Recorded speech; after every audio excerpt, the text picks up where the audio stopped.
Hello? Aha. Okay. I'm going to sit in this. Thank you so much, everyone, for coming. It's amazing. I'm Lisa Tweedie. I run Make Mums Even Better, have done for the last 14 years. And this is exactly why I started that group. So I'm really grateful for you all to come. I really wanted to raise the level of debate. And I think we've got a great range of candidates here who've all got very different views. And I think that's what's really important, that we actually do all talk to each other and find that common ground between us. And so it's not just about winning an election. It's about building our democracy. And that's what's really important. And that's why we need to have hustings. Right, I would like to welcome the Mayor. Thank you very much for letting us go ahead here today. Would you like to say a word or two? Good evening, everybody. Those of you who don't know me, I am Councillor Phil Exton, your Mayor for the next year. Welcome to this South Cotswold hustings. Before we get started, we do have to do the necessary house work that we have to do. I think the first thing is could you all check that your phones are off, because there's nothing more annoying than a phone going off halfway through the proceedings. Secondly, we are not expecting any fire alarm, what's the word I want, Lisa? Practice this evening. So should the alarms go off, you can see one of the exits is directly in this corner. Alternatively, out the door, immediately right, and we will all meet up outside the Sue Ryder shop. So with that all done, we will get on with the evening. And I was supposed to say one other thing, which was that we invited all 9 candidates to come today, and these 4 kind people are the 4 that chose to come. But we definitely invited everyone repeatedly. And so that's why we have these 4 candidates. Right, I would like to introduce you to the chair.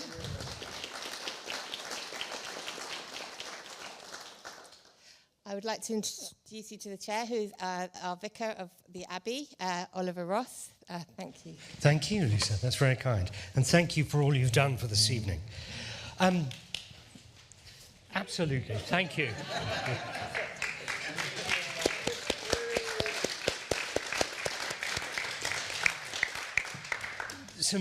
Just an explanation of what's going to happen. We have an hour. Each of the candidates is going to have 5 minutes to speak, and the Mayor is going to draw from the proverbial hat. It is a bag, but all 4 names are in there, so whoever comes out first goes first. Then after that, we have a number of questions which have been written out. We're just sorting them out into groups so that we can ask those and then ask the candidates. And then at the end, we will have 1 minute summing up from each of the candidates, and then we will close. If that seems fair and all right, I'm looking. Good. So, with that, just 2 rules. No slagging off people or their party. It's not fair. And the second thing is no interrupting. This is an opportunity to hear what each one has got to say. And that's what the purpose of tonight is. Mr. Mayor, who is our first candidate? We will start with Martin Greenfield. No, you've got No. That means that one of the candidates isn't going to give a shit. There's only 3 pieces of paper left in.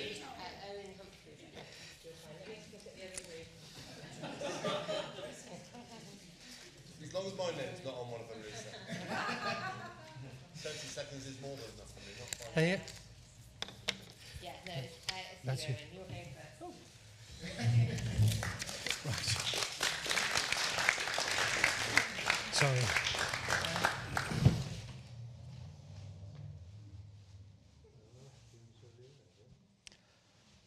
I have 3 themes, and they're all connected with war, because I was a soldier.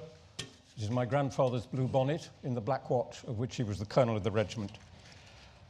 There is a war that's going on now, and it is possible that it spreads. Many of you will have read learned articles in the media about the possibility of the Ukraine war spreading across Europe. There's also a war that we are all guilty of, and there is a war that this country, which I believe is in great decline, is also guilty of, and I will come to that last. Apart from my writing, my main practical skills have been those of a peacetime soldier. I believe we are in a dark place. As a soldier, I have learnt to see in the dark. Right, the danger of war in Europe spreading. I don't know if you've heard of the Thucydides trap. Good. I won't explain it, but there is a thing where a rising nation, such as China, challenges the existing superpower, which is America. And there could be a war over Taiwan. Will we be dragged into it as we were into Korea in the 1950s?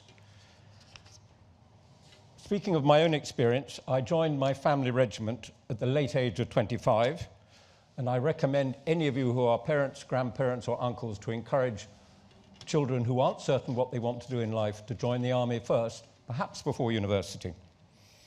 I never fired a shot in anger, and as far as I know, no one aimed at me. I did quite a lot of jungle work in the Far East, in Hong Kong, and then I went into intelligence work in Belfast and stood once on the Falls Road under a hail of stones, which is an interesting story. I resigned my commission in 1978 to stand for Parliament, and here I am, 46 years later, finally keeping that promise. I then went back to Belfast to work for the two women who won the Nobel Peace Prize in 1976.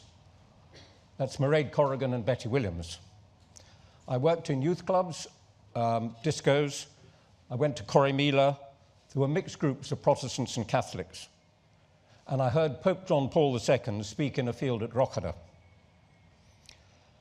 After that, I rejoined the old Territorial Army for the rest of the Cold War and came out in about 1989. I did about 100 days a year, mostly in the field, and that's where I learnt to see in the dark. I kept up my interest in defence matters. I used to go to the Royal United Services Institute in Whitehall and was known as the man who asked questions, or the man who had two famous grandfathers. After that, All Souls Oxford, as an undergraduate, listening to all our top generals discussing the changing character of war, Iraq, Afghanistan, our two disastrous wars of intervention. I think we have spent the peace dividend several times over. We have run down our armed forces under all three main parties. I won't give you the details, but my last intervention in national politics was in the general election of 2005, when I financed a battle bus to go around Scotland and eventually to Westminster on the eve of poll to save the regiments. The infantry regiments were the core of our army, and they have been run down to below 72,000 men. If you think Putin's frightened of that, think again. Think back to the 1930s. There was a Spanish Civil War, and although you might not like this description, the war in Ukraine is a form of civil war. They are both Orthodox Christians. And what happened in both Spain and now in Ukraine is both sides are trying out new weapons. The fascists in Italy and the Nazis in Germany practiced their bombing techniques on places like Guernica. And we are using drones, the Ukrainians are firing drones and missiles that we've given them into Russia, into Sevastopol, and across the Black Sea. The next war will begin in space. A late friend of mine, who's a colonel in the Royal Signals, and taught computer... 30 seconds. Ah, right. My conclusions. Before the end of this coming Parliament, there could be a nuclear war, and I think we ought to prepare for it. There ought also to be preparations which Malmesbury is exceptionally well qualified to do to prepare for the 2000th anniversary of Christ's crucifixion and resurrection, which I think is in 2029.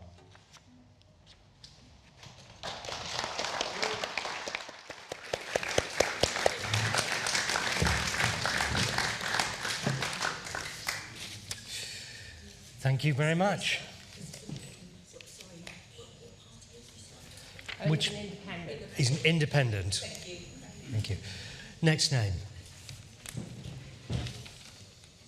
Bob Easton.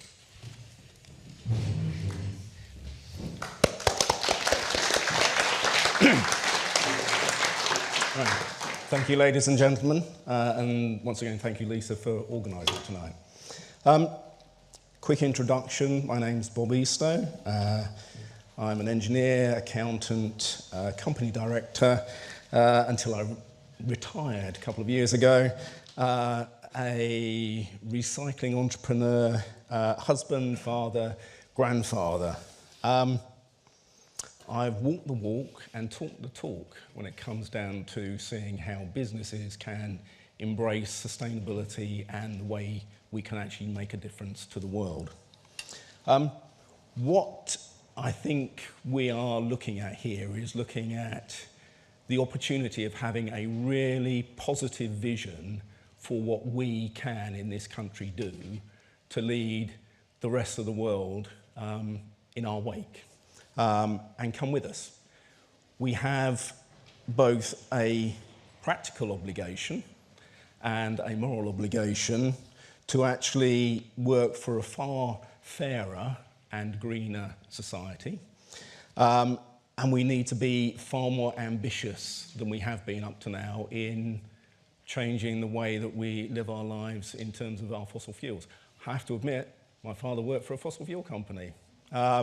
It's not that I'm trying to make up for him. It's a case of I actually now see the science, see what we have to do, and have started to make what I think is my small difference, and I hope some of you can do the same too. The Green Party is the only party with solutions to change the future of our country, and I would like to think, and ultimately the future of our planet. There was a global emergency, climate emergency declared 5 years ago. I'll just say that again, 5 years ago. I don't sense any sense of urgency. And I think you'll see, if you've heard some of the numbers that the Green Party are talking about, we really do need to get behind decarbonising our energy systems, making sure that people have enough to eat, farmers have fields to plough in, and that we can actually have sustainable lives, not necessarily for ourselves, but also for our families, our children, and our, in my case, grandchildren.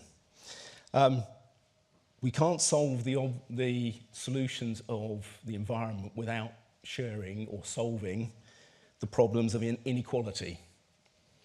We've all heard about issues to do with the cost of living crisis.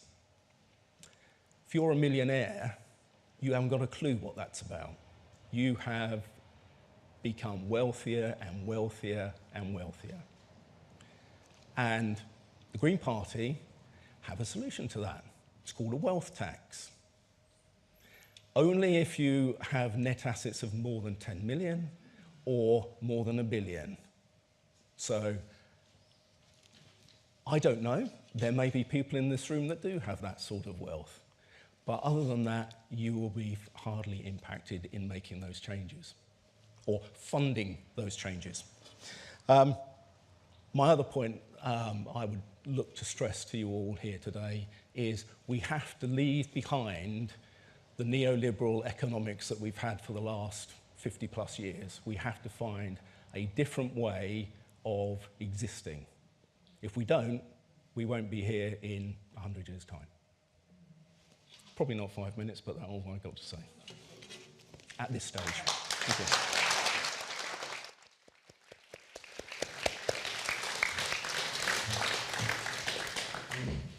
Right. Number 3. Who shall we have next? Ross Savage. Nice. Thank you.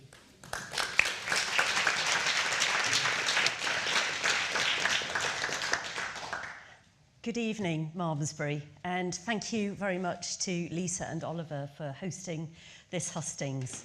I really value this opportunity to meet those of you that I haven't met already and listen to your concerns and share my plans for what I hope to do if I'm fortunate enough to become your MP next Thursday.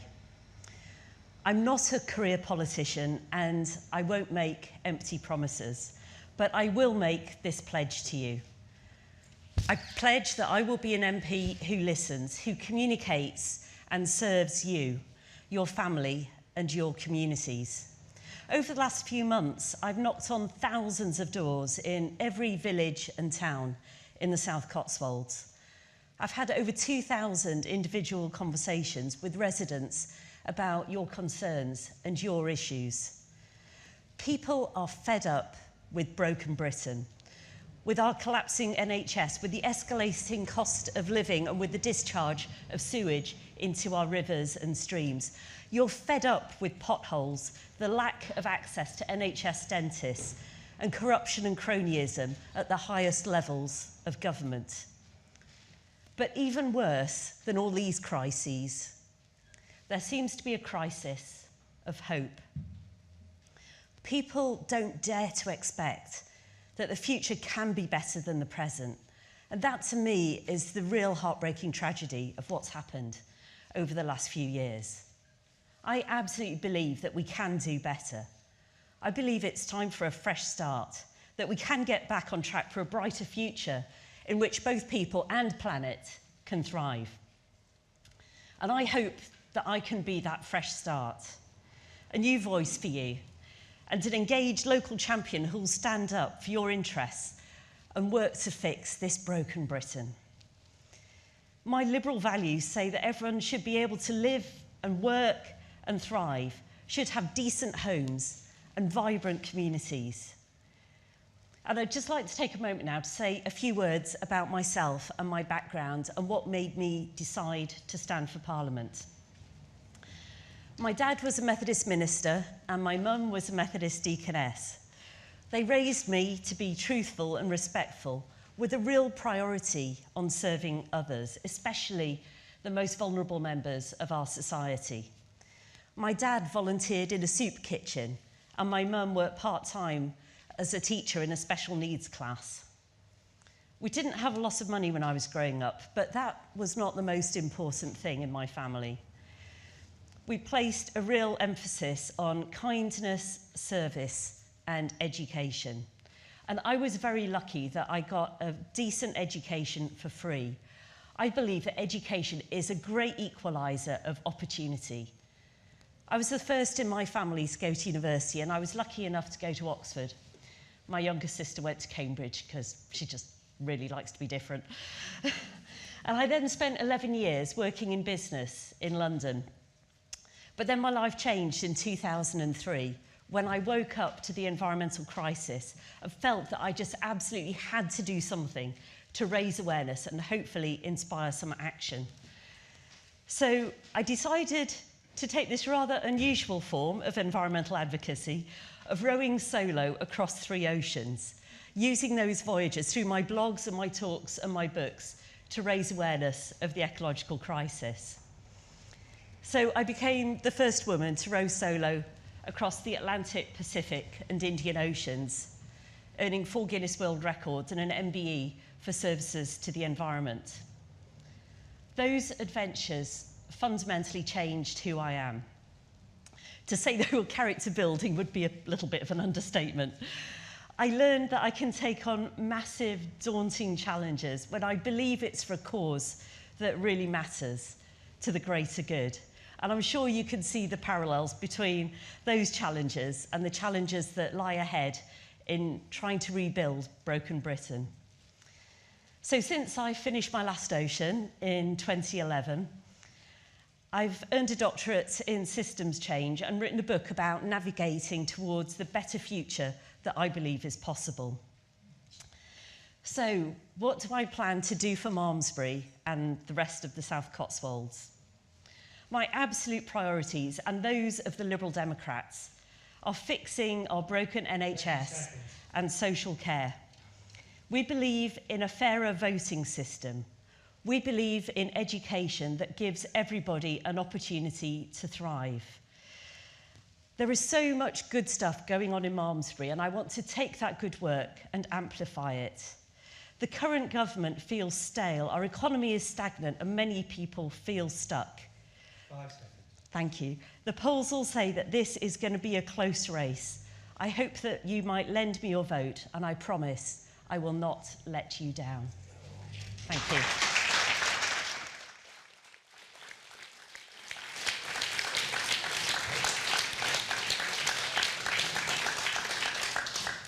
Thank you. And last... We'll all guess, ladies and gentlemen, that leaves us with just one candidate left, Zoe Billingham. Thank you.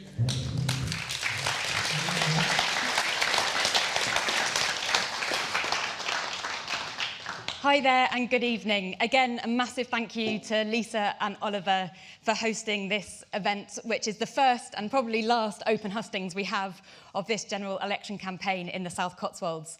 For those of you I haven't yet had the chance to meet, my name is Zoe Billingham and I am your Labour parliamentary candidate.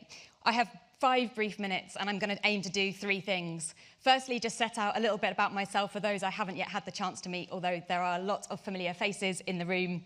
Secondly, set out the issues that I see for our community and our country over the coming years. And thirdly, a sense of what Labour are proposing to make change in our country. The general election next Thursday, the 4th of July, couldn't be at a more pivotal moment for our country. After 14 years of lurching from crisis to crisis, I don't need to name them for you to understand what this country has been taken through political leadership, both blue and yellow. We've had swinging cuts to our public services. That was a political choice. We've had a self-imposed Brexit.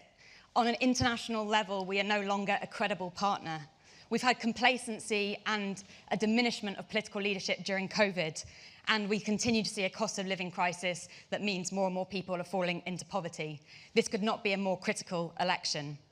I know as well, through having knocked and spoken on thousands of doors over the constituency over the last weeks and months, that people are more sceptical than ever about politics. And that's actually really sort of scary, actually, because that's when we lurch to the political extremes.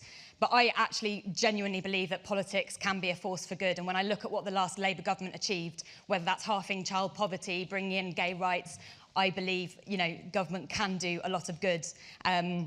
So we can, we will, and we must do better under the next government. And I very much hope, if all the polls be correct, that that will be a Labour government. The question is, does the South Cotswolds want to be part of that change? And do we want to be a major player at the table? In terms of my personal background, just very briefly, I grew up in rural Cotswolds in Woodchester, just down the road. Some of you may know it. And I now live in a village in the south of our constituency. I'm a countryside woman and I'm admittedly a horse rider, which makes me apparently a very unusual Labour Party candidate. But I'm here to shake things up and I'm not afraid of that. Professionally, I've worked as an economist for 15 years. I've taken that training both to the heart of government, where I've worked as an economist in the Treasury.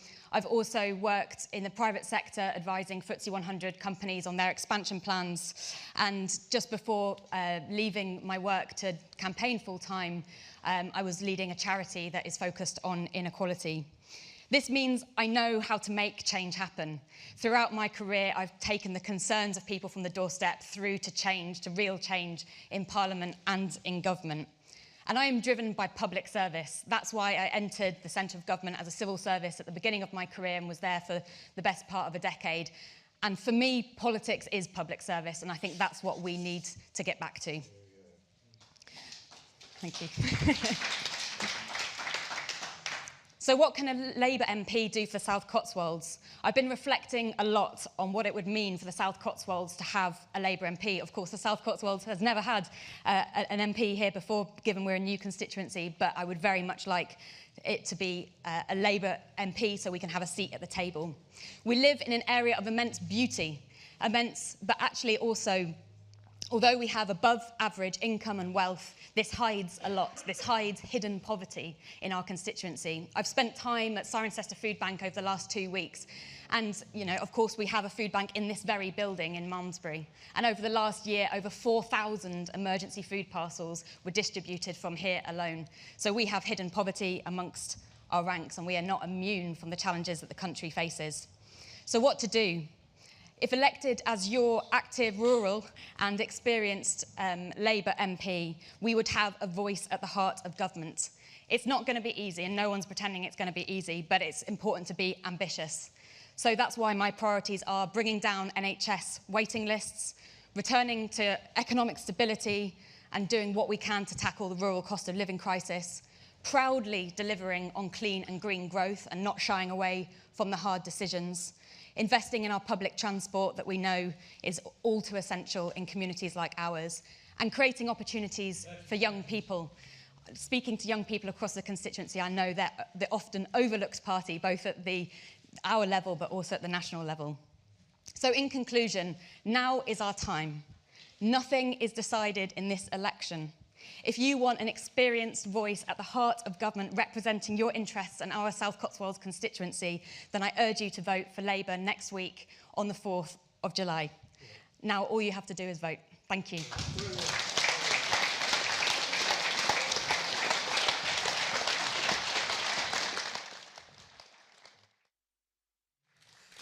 Thank you very much, each one of you. Really appreciate it. And thank you for being so open and straight. Well, there are lots of questions.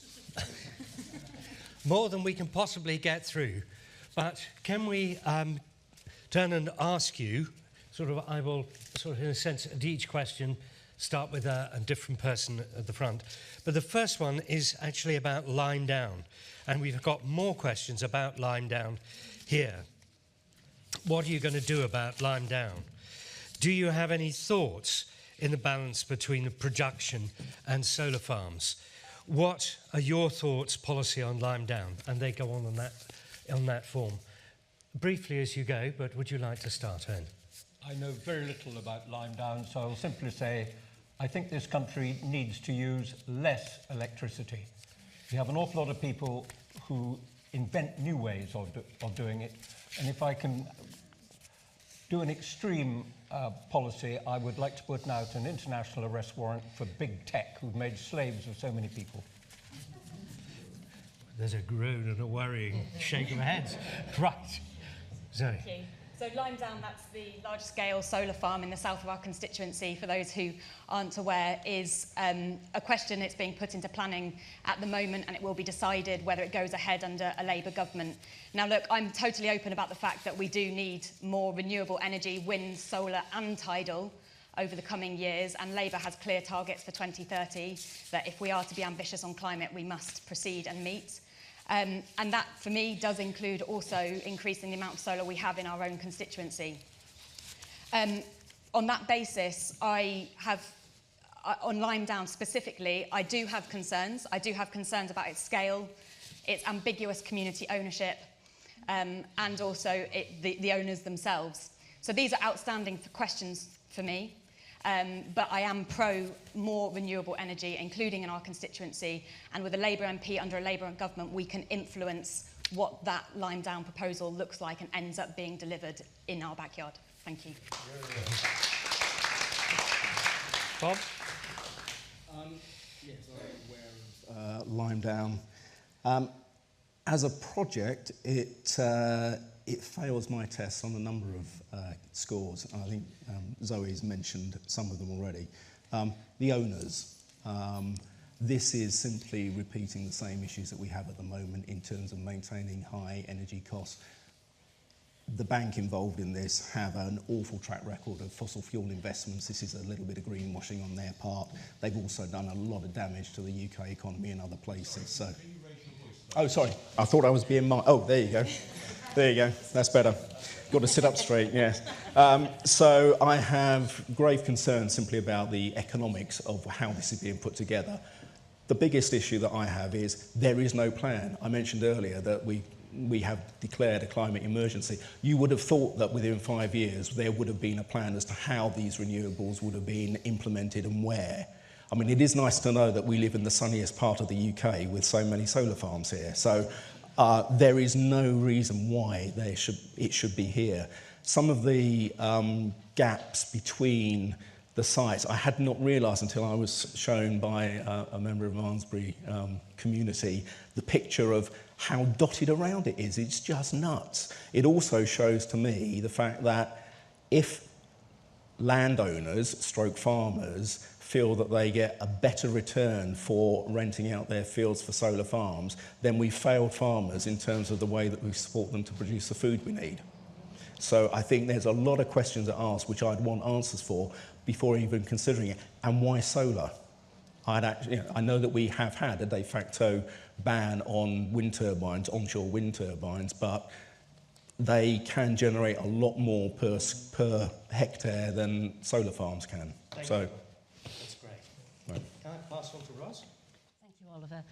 I've had many meetings with various stakeholders around the Lime Down project. I've had meetings with the Stop Lime Down Committee, with Island Green Power. I've been to the consultations. I've spoken to people whose homes will be impacted by the development. And after doing all of that due diligence, I have not shifted from my original position, which is that even though as an environmentalist for the last 20 years, I absolutely believe that we do need to move away from fossil fuels. I believe that Lime Down is the wrong size, it's in the wrong location, and it has, as has already been pointed out, it's in the wrong ownership. And I would like to push for there to be a coherent national framework for renewables that prioritises rooftop and brownfield sites and community-led renewables projects so that communities have more say in the scale and the location and also reap the benefits. Thank you.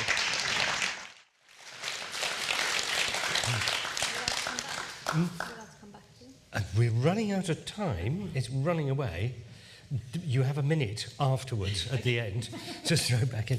There was one question here which said, I don't think we've got time to actually talk about it, but to actually add into the mixture is the right to roam, because so easily when these things happen, all those rights are closed off.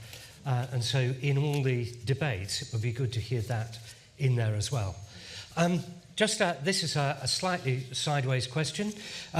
We've had a number of people who have asked about your experience. And if you get into Parliament, what would you be bringing as experience into the pot? Can I say in a short phrase, what would you bring into the pot? I know how government works, and I will take your concerns directly from the doorstep through to change at the national level. I've done it before, and I will do it again for this community. Thank you.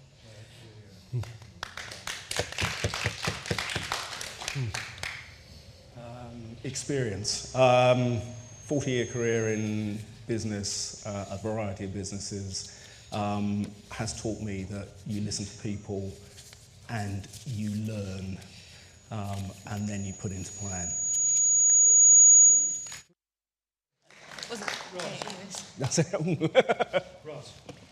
I have already said that I am new to politics, and if anybody says that I don't know how politics works, I would say that politics at the moment does not work.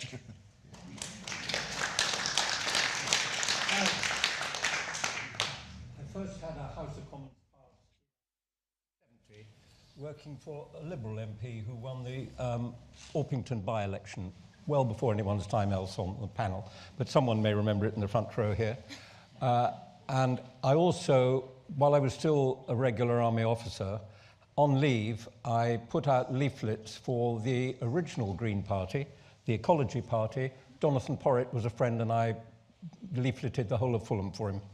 Thank you. Right. From all of the candidates, different experience. Youth. I've got a lot of questions here. How would you help young people remain living in Malmesbury? What are your plans for young people of Malmesbury there's very little for them to do at present. Why should 16-year-old children who the law makes responsible for their debts, they can't buy alcoholic drink, they aren't named in court, but they can't be allowed to vote in a general election? No, why should they be allowed to vote? Why should they be allowed to vote in an election? And then another one,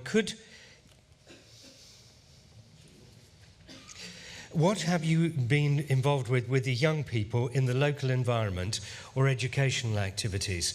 And do you support the expression of Malmesbury Primary School through the £6 million grant from James Dyson's Foundation, which is sort of ancillary, but it is in the youth department? So what was the question? The question is, what do you think? Do you support it? Do you support it? Oh, it's me, isn't it? I'm sorry. Contemplating that. I happen to be a town councillor, not unfortunately in Malmesbury. So I too am experiencing some of the issues from a different perspective of disaffected youth, shall we say. There has been huge pressure put on local authorities in terms of the services that they provide for youth, young people, children. And this is almost part of why we're here, because I've heard the same thing, that we are trying to fix broken Britain here. And it is the skinnying out of all the services which actually we used to take for granted, which aren't there. So is it any wonder that some children appear to be a little bit absent-minded in certain places? In terms of how we keep people in Malmesbury, if they are young people moving into their career paths, then it is a case of, well, are there any houses? And I would imagine that the answer for that will be no, as there isn't anywhere else in the Cotswolds. There is a requirement for doing a lot more house building and a lot more social housing. That doesn't necessarily mean people who are necessarily the old council tenants, but there are so many young people that actually in their careers, the early parts of their careers, don't know where their career will take them. They do need to move. They don't want to be bogged down with the, shall we say, the lumbering aspect of a mortgage at the age of 23, because it restricts potentially where they might be going. So there does need to be a lot more social housing built, which clearly you might expect the Green Party are fully behind building that as much as possible. The next question is where, and the issue will be in a suitable place. Many of them are not. Can I just mention the 16-year-olds? 16-year-olds. We are now talking about young people. A lot of people that do vote tend not to be that young. It is, I suppose, a failure of our politics that there are so many young people that don't vote because they don't think they have a voice. I think that it would be a good thing to give those people a voice, and we may want to question some of the fact that my father, who's 90, is a little bit forgetful, still has the opportunity to vote. He hasn't got a clue what he might be voting for. No, he can, but we don't question it at that end. Ross. Thank you, Oliver. A lot to cover in this. My usual approach, which applies to this as well, is I've been out and about having conversations with people and doing my due diligence. I've been listening. So I've spoken at 7 sixth form colleges around the constituency with those young people who are just approaching adulthood about what their hopes, dreams, concerns and worries are, and how we can really include them more in the political process. So the Lib Dems would reduce the voting age to 16. They're old enough to pay taxes, so they're old enough to vote. We would like to restore youth services that have been cut by the Conservatives. We would like to provide more apprenticeships, more affordable housing, including 150,000 social houses per year. We would like there to be education that is genuinely fit for the future that these young people are facing. And we would also very much like to put mental health provision on an equal footing with physical health. This is an absolute epidemic amongst our young people. So many are struggling with their mental health, and frankly, when I look at the future that they're facing and the country that they're growing up in, some of these were 4 years old when austerity started. I don't blame them for suffering from mental health issues. And they, in those tender years, every moment counts. They need to get that support on a timely basis. So that is really important to us. Owen?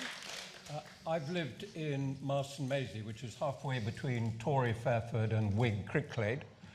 And earlier this year, I offered to the scout groups of both those towns the use of a field where I planted several thousand acorns and now have 500 trees about that level there, by the lights. And I thought I would offer cash prizes for the best campsite, the best meal, and the most prisoners. No reply yet. Right. Can I just... Hang on. Sorry, you haven't had your chance. Haven't had my chance. Yeah, I'm so sorry. So the Labour government has also committed to delivering and taking forward in government a reduction of the voting age to 16 and 17. We already do it in Scotland and Wales, and I think it's not so clear-cut what changes at 16. There's a lot of things, whether it's certain rights, drinking in restaurants, or, there's a lot of blurring of that age band between 16 and 18, and I fully support empowering our younger people. And partly the reason is that all the challenges we're going to face as a country and as a planet are going to be very much things that we need to act now in order to save later. And that is, we need to get the young people's voice heard on that. And that's why I think one of the reasons we haven't acted fast enough on climate change. Which brings me to climate change, which is one of the biggest issues that young people raise when you speak to them about what they care about and what they really want to see in terms of political action. And that's why I'm proud of how ambitious our goals are as Labour to bring forward those targets for renewable energy to 2030 and make sure that they can see that political leadership is doing everything we can to stop the irreversible effects of climate change. Through cuts to local government, that's why we've seen the decline of things like youth clubs. And obviously that, I do think, is at a critical age. They can scoop up a lot of people and, you get to meet lots of people that you wouldn't meet maybe at school or whatever, as well as supporting families who might need support with childcare in the evenings. Building new homes, Labour's committed to 1.5 million new homes over the next 5 years, including social housing, and that's an absolute must. And again, those are tough decisions sometimes at the local level, but I think as long as we build the infrastructure alongside, that's absolutely something we should feel very positive about.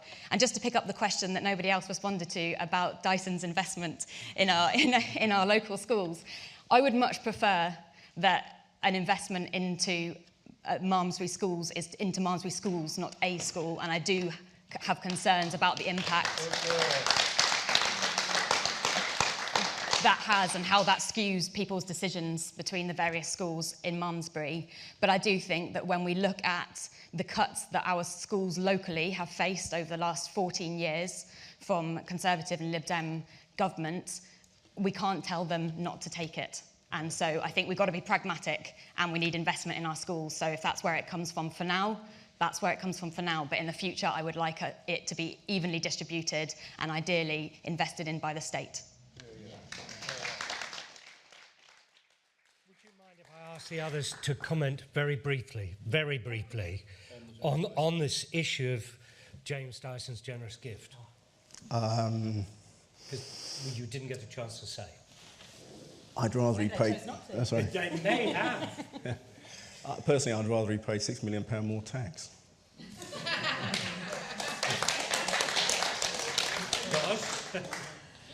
It is indeed a very generous gift, and I'm glad that Malmesbury Primary School is extending hospitality, I believe, to neighbouring schools to come and also use the facility. We need to make sure that the primary schools in neighbouring villages remain viable and don't lose pupils from their pupil roles. Owen? I'm not a fan of Dyson. When you compare him to Brunel...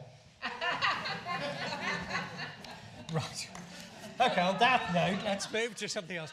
Could I just ask, you don't have to do this, but just how many of us have used the NHS in the last year? Okay, this is a personal question. And I think it's, Ros, you that are down to do the first one. Basically, people are asking, what on earth can we do to the NHS to help it? It seems to be in such trouble. Recruiting more nurses seems to be a problem. The whole issue of training. We have others who are asking, look, why have we got into a state where we've fallen from our former glory? There was a sense in which the NHS was a service, and it now seems to be a system. And what are your views really on sort of making treatment available to people? I think that's more about a question of doctors and being able to get in there. And I presume, do I hear the word dentist murmured in the... Yes. Ros. Yes, thank you.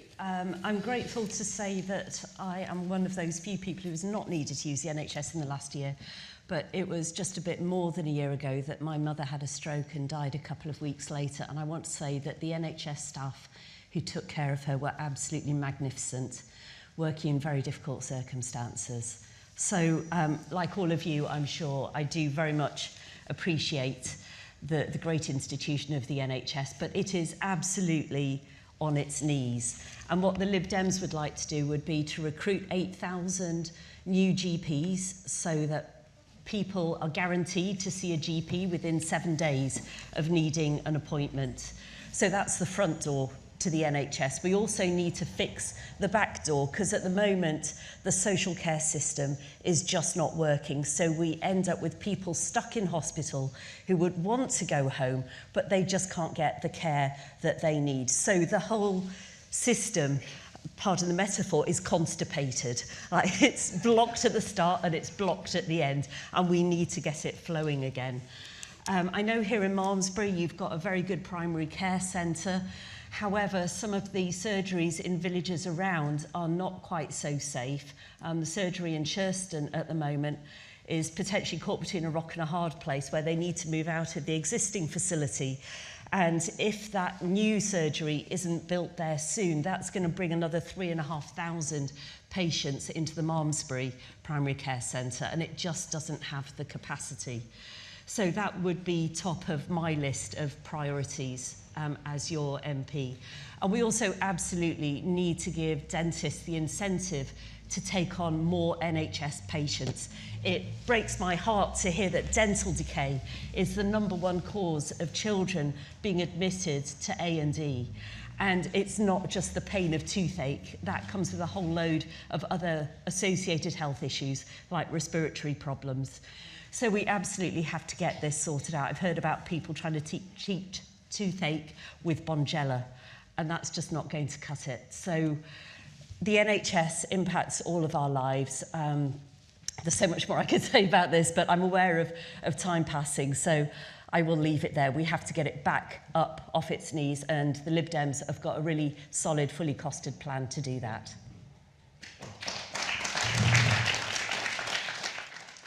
Thank you to the NHS for my new hip.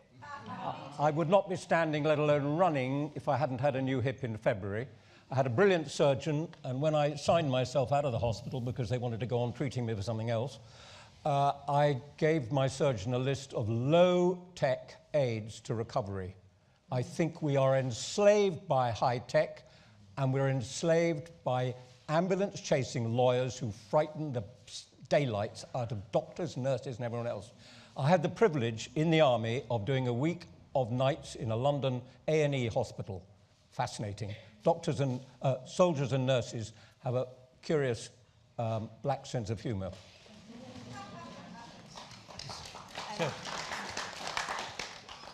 Sorry. Underfunding the NHS is a political choice that has been made under the last 14 years of government.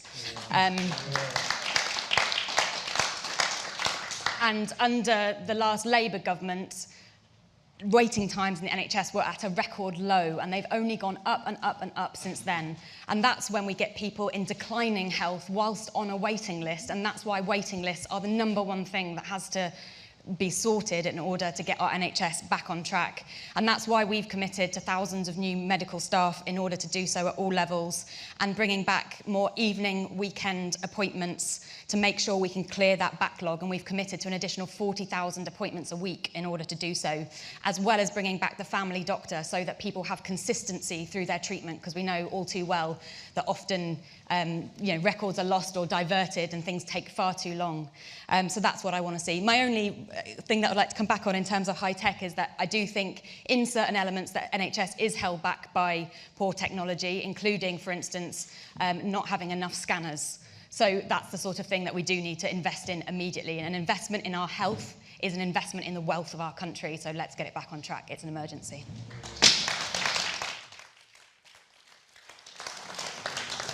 Right.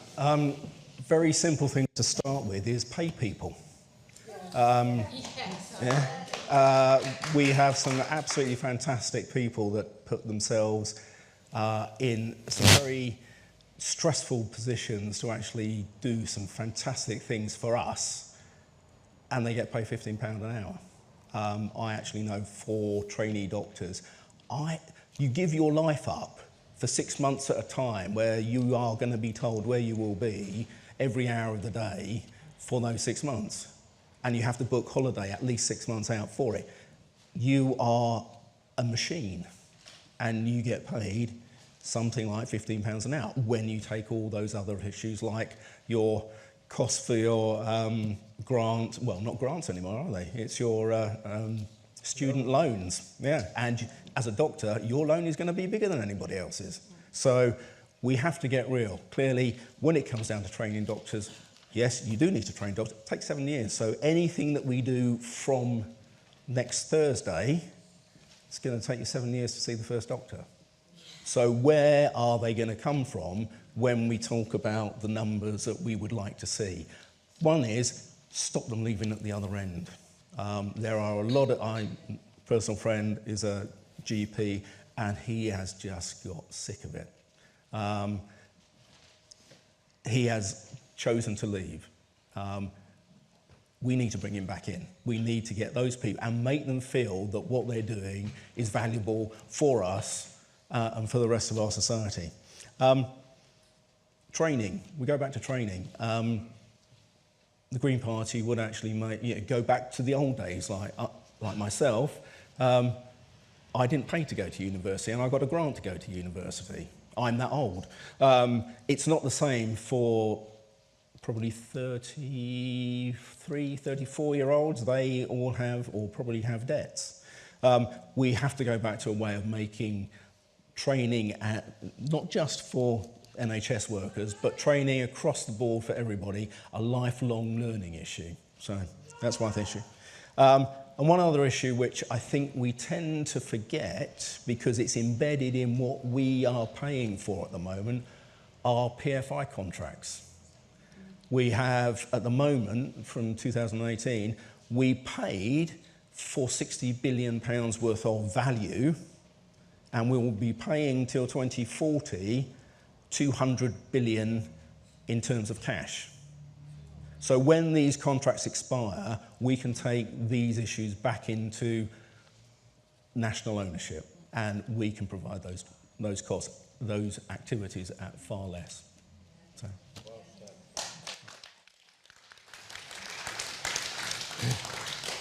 This is the point where we would normally sort of hand over and just say 1 minute each. But I feel that I've got lots of questions here. We're not going to be able to go through all of them. Would you like 10 more minutes? Yes. Would you be happy to do this 10 more minutes? Okay. Can I ask you for a one-word answer? This is about PR. So are you for it or against it? Yes or no? For it. For it? For it. Again. So 3-1. Well, the question was proportional representation. Oh, sorry. I thought you were talking about public relations. Okay. Are you against that as well? Yes. Yeah. Yes. Yes. We're still with the same answers for proportional representation. Yes. Yes. Yeah. Yes. Yeah. Okay. But it leads on to another question, and I've got a lot here. basically agonised about the language in politics. Language about the parties, the language about politicians, the language about the people, the mixture of people in our country. We've also got language about people who are in Russia or Ukraine or Palestine, Israel, all these things go on. And that sense in which somehow politics has been degraded by the way that we treat each other and the language that we use. And the question is really, on all of them, what can you do for us to bring trust and that sense of pride that we could have in our politicians back? And Ross, you were the last one, were you? Taking off, so I think it will be you to start. To be honest, I don't think I'm going to be in Parliament, so I'll pass to the next person. No. It's a great question and a very pertinent one. As I say, for me, politics is about public service. That's what I've done in my career so far, and that's the values and the principle that I would bring to being your MP. And the Nolan public service principles of honesty, openness, integrity are central to that. I think there's many other things we can do. The Labour government, for instance, has committed to a COVID task force that will claw back as much of those £1 billion worth of money that was spent and misspent by the Conservative government over COVID in order to demonstrate that actually the state won't let people, steal from the state. I think other things we can do. I would love, I love having this conversation with you tonight, and I would love this sort of forum to continue on a regular basis if I was your MP, so that we could have a regular conversation about all these, totally pertinent, spot-on issues that are being raised tonight. So I hope we can vote to get the adults back in the room in Westminster and bring public service back to politics.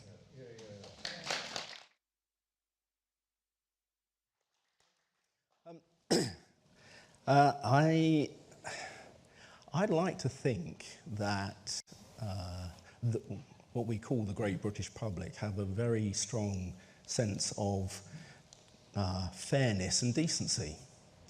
And I think we should expect that of politicians. But that seems to have gone out the window. I also think that maybe I have had a fantastic career, looking forward to my next career, but I think we do need to have a sense of reality about what the world is like before you go into politics, so that you can bring that with you when you are talking to people in our society.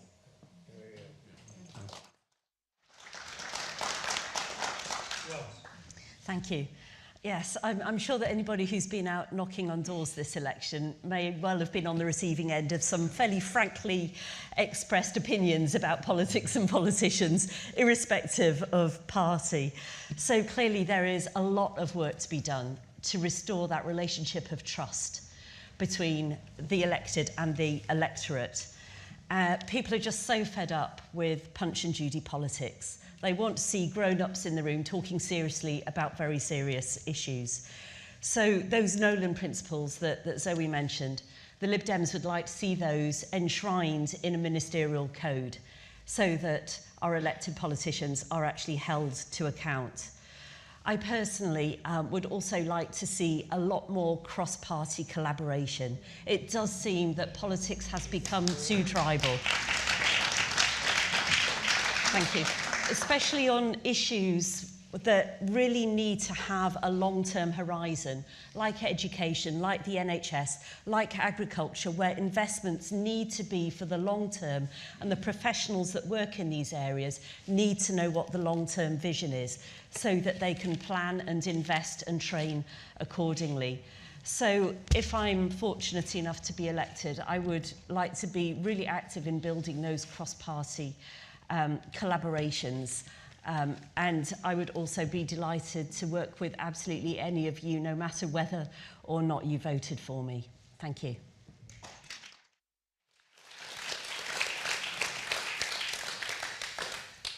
And this is sort of the last question. We have got other things we haven't mentioned about refugees here, and we haven't particularly raised as an individual question the issue of the environment, though it has been raised by different candidates.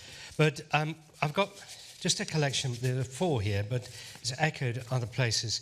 A real sense of distress from a farmer. You know, we've been hit hardest by decisions that have been made. Brexit has been made, and we can't go back on that, but what are we going to do?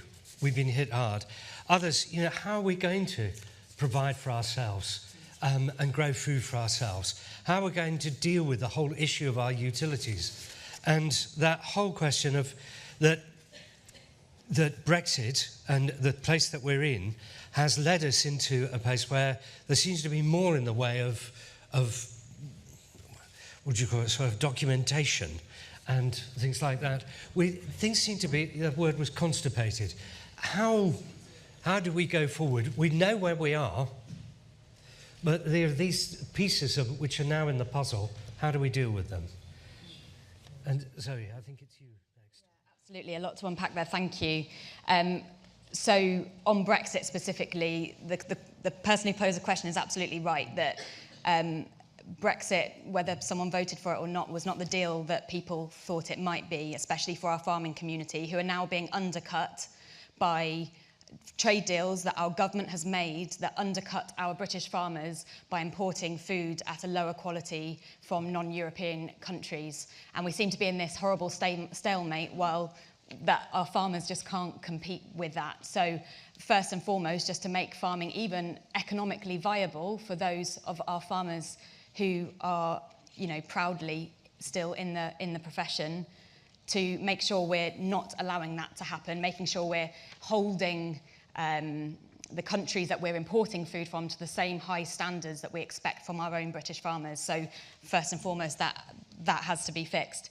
Just picking up on the point I got around sort of biodiversity and farming, I think for me they're two sides of the same coin. We need to improve biodiversity in order to support our farming community, but of course food production is the absolute, you know, I can't believe we're not talking about it more, right? Because our yields are going down, and that's partly because of climate change as well. We're getting droughts and floods, and the crops in our own country are suffering, and our yields are going down. And that's why it's so linked to climate change, and that we need to take bold action, not only to try to, you know, ourselves help mitigate the worst effects of climate change on our farming community and on food production, but also to show leadership in the world so that others follow suit. Thank you.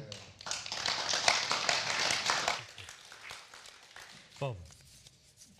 I'm going to go with the Brexit element first. Probably the biggest self-inflicted wound anybody's ever done.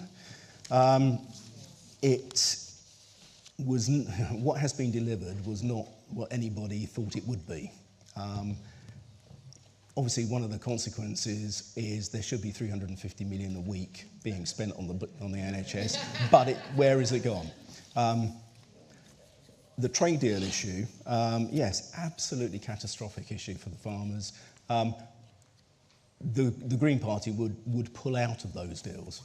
That they are not the right thing for our farmers, our food security, or for that matter, for the environment. We would be looking at putting in a carbon tax so that if you're looking at importing your beef from Brazil, as I think we're potentially looking at doing, as we have done in the past, somebody's got to fund that transportation cost, the upheaval costs at the dockside, the transportation across. All of that is why we're in the mess that we are from a climate point of view now. So those issues would hopefully give our farmers a better, more level playing field. There is, unfortunately, a march of the mega farm in the UK. We see a lot of family farms going to the wall because it hasn't become economic for them to do it. They have to take the price that they are given for their produce, be it milk or dairy, or whatever it might be, which is set by massive organisations using monopolistic powers. It's not right. There needs to be a food commission that helps farmers get a fair price for their food, which is produced in a humane and sustainable way. That's what we will be proposing. There is one other issue, which is we may actually be contemplating having to pay certain farmers what effectively is some form of universal basic income so that they can do what they need to do to their farms to make them work, to make them viable. Again, one of the considerations that we'd be doing. Awesome. Thank you. I think a lot of people are realising that voting for Brexit was voting for a pig in a poke. We just didn't know what we were getting. Clearly, the Lib Dems have been consistently the most pro-European party, and we are the only one that's got an actual four-step plan for rejoining the single market. I think we can see now that the damage the British economy is depending on the figures you look at, between 4 and 8% of our GDP. It has been a serious own goal. As for farmers, they absolutely need a fair deal, because if we have no farms, then we have no homegrown food and we have no future. This is a real world issue. We can't just import our way out of this. And the farmers are facing so many challenges. They've had such terrible weather this spring. They've got challenges with getting seasonal workers. They're facing foreign competition, changing finance structures. No wonder that they're committing suicide at 3 times the average rate. It is really, really tough to be a farmer at the moment. I'm glad to say that the NFU has warmly welcomed the Lib Dem manifesto. And the same cannot be said of all the party manifestos, I'm afraid. So I really hope that regardless of who is in government, that I will have the opportunity to work with farmers. With my background as an environmental campaigner, I absolutely recognise the crucial role that they play as stewards of our land, and even more importantly, of our soil, to adopt regenerative practices and to grow food in a more sustainable way that can meet more of our domestic food needs, so that we're not as dependent on these fragile international supply chains that have seen the cost of food really so hard hit by inflation, meaning that families have struggled choosing between whether to eat or whether to heat their homes. So it all joins up. Thank you. Thank you. Thank you. Owen. When my family moved to Marston Maisie in 1954, more than half the village were involved in agriculture. Now no one. It's all contract farming. The farmland is completely and utterly sterile. There is insecticide, herbicide, and fungicide, and every other form of pesticide you can think. So the wildlife is clobbered. My second point is this. If I realized this about 40 or 50 years ago, if everyone on this planet lives at the standard of living which English people seem to expect as a right, then this planet is bust. End of. There are 9 billion people, and they cannot all live the way we live. And that is an environmental question which is ducked by all the big parties. The land in Marston Maisie will be dug up to provide the aggregates for Starmer's 1.5 million homes.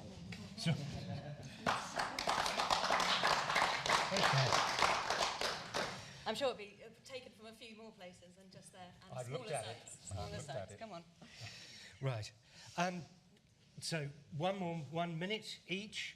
Are you happy to go in the order that you went before? Yes? Yeah. Or do you want to go by ballot? No. No? Okay. 1 minute. From here? You could stand up from here, yes. All right. I'd like to take you back to Sir William Beveridge's report in the middle of World War II, when we were starting to think about reconstruction. He named 5 giant evils. Disease resulted in the NHS. Squalor, a huge housing programme run by Macmillan. Ignorance, Butler's 1944 Education Act. Idleness, jobs programme. Want, poverty. I'd like to challenge everyone in this room to think, what are the 5 giant evils afflicting this country now and that has brought us so low? I bought a book in the wonderful Oxfam shop here the other day and found a quotation which I've now mislaid, but it said that you can tell when a country is in decline when people stop attending holy worship.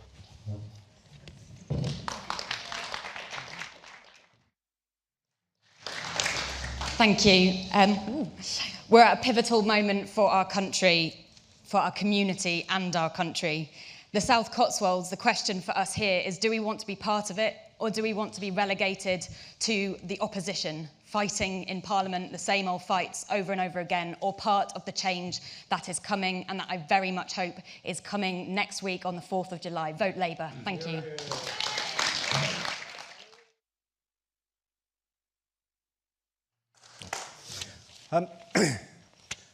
I think it's a fair gone conclusion that we will have a new government next week. Absolutely. Which gives you guys a fantastic opportunity. You can actually vote who you actually believe in. Don't need tactical voting here. There will be a change of government. I will leave you with the words of Sir David Attenborough. Anyone who thinks that you can have infinite growth in a finite environment is either a madman or an economist.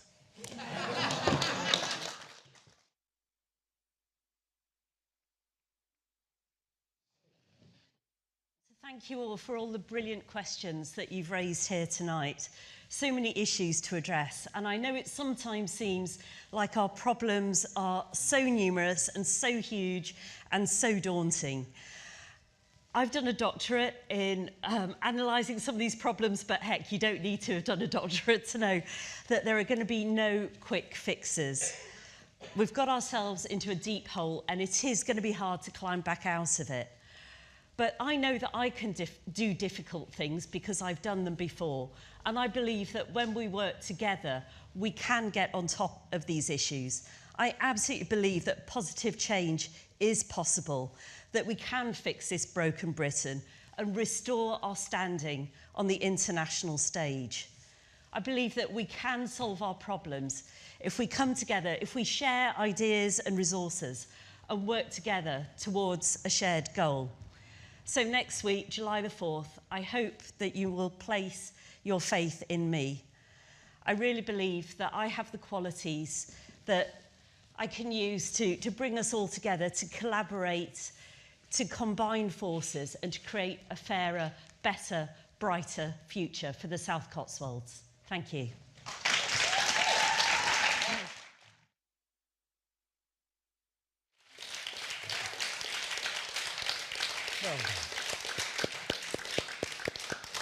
I just want to thank all four of you for coming, for speaking so plainly, so with such candour, and with a lack of acrimony, which is so often present in political talk. But thank you. It's been instructive, very helpful. Thank you.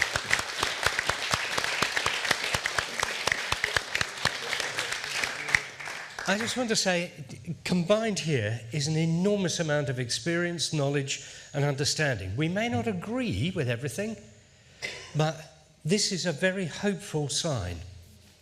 We have people who are ready to serve, who have been wanting to put the effort and the energy in. And thank you very much. We really appreciate it.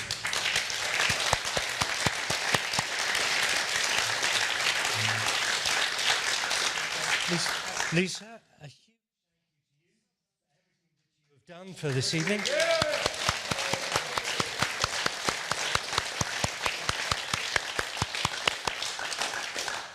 Can I have a mic? Hello? I want to thank the four candidates, because without them, this would not have happened today. So I'm really immensely grateful. And I really think each of them brings something valuable. I think we've kind of covered that. I did get a little gift for you all. So there's a card for Owen. Owen, I think you bring something really valuable to the debate. And that's, I think an independent candidate really can bring a different, they're not tied down by any party, so they can bring a really different, fresh perspective, and I'm really grateful. Zoe, as a woman, I think you two together you're either, I can't remember how many stood in 2019. in our constituency, I know that I was the second woman candidate ever to stand in 2017. And I think you two, obviously it's a new constituency, but you're kind of the next level. So I really hope one of you gets it, but I don't know. We'll see. Sorry. I'm sorry, Bob. And I shouldn't be saying that because I'm actually a member of the Green Party. But I have been really honest with Bob that I'm not going to be voting for him. So but Bob, I really have enjoyed our discussions. We've met a couple of times, and you're it's been really interesting, and you've got a really great perspective. And lastly, Roz, again, another woman, and really fascinating. And I loved our interview the other day. It was really a pleasure to get to know you. So thank you, everybody. I think. Oh, lastly, the Mayor, thank you again for letting us be here.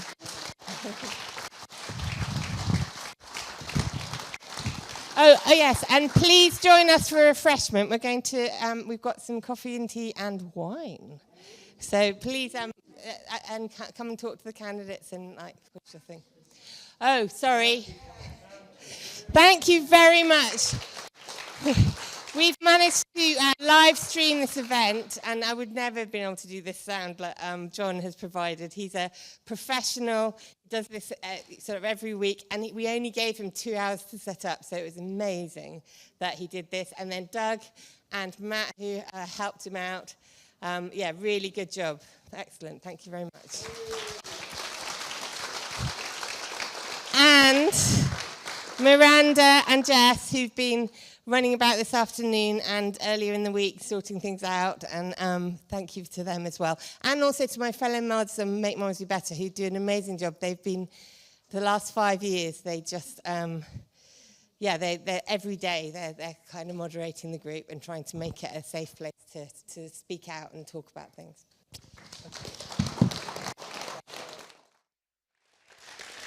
Can I encourage you all to stand? We're all part of this new constituency, the South Cotswolds. Can I encourage you just for a moment to stand, to think of the people of this area, this constituency. If you pray, you might want to do that. But this is the moment just to take a thought. We're going into an election. I will say, may God guide us. May God be with us. Amen. Amen. Amen. Let's be silent for a moment.